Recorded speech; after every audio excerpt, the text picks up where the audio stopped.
குடிசையிலே கொஞ்ச காலம் தங்கி பாருலே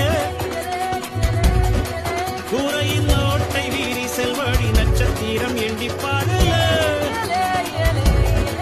கூவும் செல்போனின் நச்சரிப்பை அணைத்து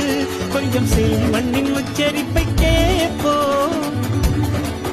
வெறும் காலில் செருப்பின்று நடந்து மண்ணோடு பேசிக்கொண்டு போவோம் மழலைகள் ஆவோ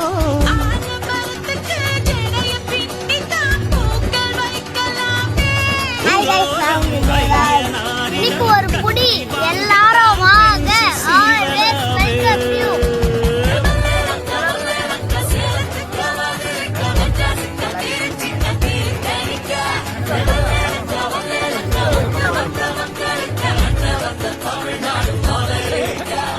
காவிரியாரும் கை குத்தல் அரிசியும் மறந்து